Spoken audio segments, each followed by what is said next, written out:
Okay, so this is just a quick one again, although it took me the whole day to figure out how to do this and to get a little better on my modeling abilities. But basically what I have is I have a low poly model. You can see I've got the spline set up here. It's actually set to mirror, so both sides are mirrored. I'm trying to keep it really simple for my content here. Then what I've done there is I've then put it into edit mode and opened up the UV editing.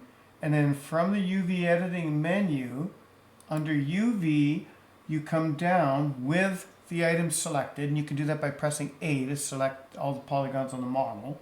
But then you can unwrap, and I already have it done, but there is a, where the heck is it?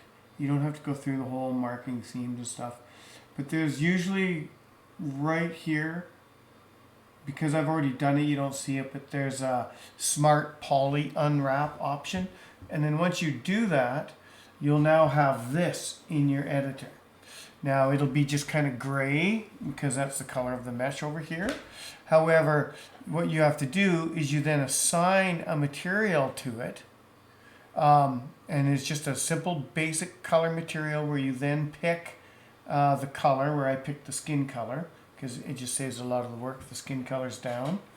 And then from there, you can go into your texture painting, put on your render, and paint your character away. So what I did here was I kind of made a me.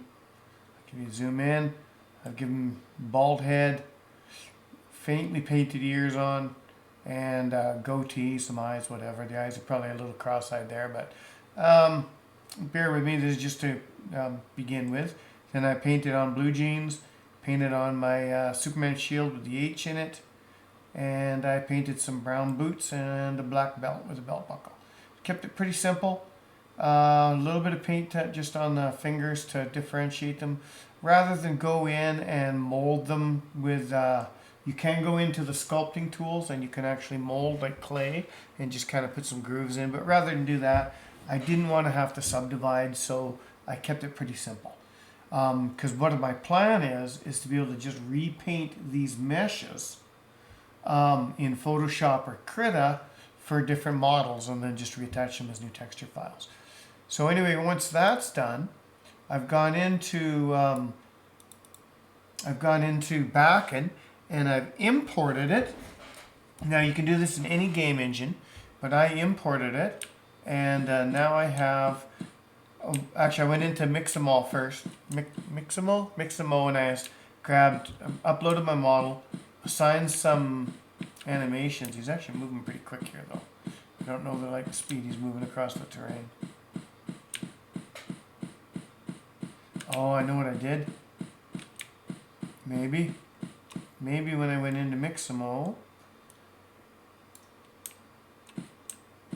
No, I'm moving about the same speed. I'll have to just change the speed down, the walk speed in the game engine.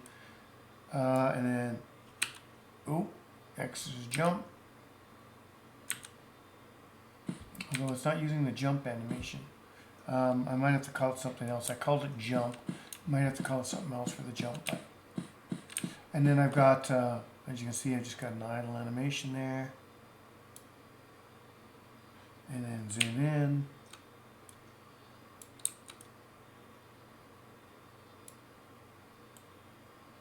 I guess I can't rotate. There we go.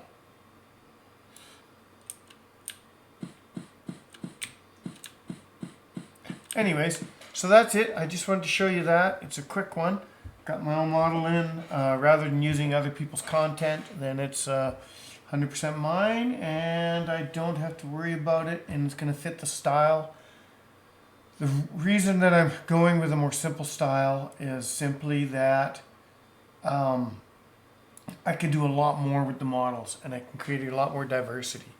If I go for far more complicated, then all my building textures, all my character textures, all my animal textures, they're all going to have to be greatly more detailed, which is going to take a lot more time, And when you're a single developer, you just don't have that time.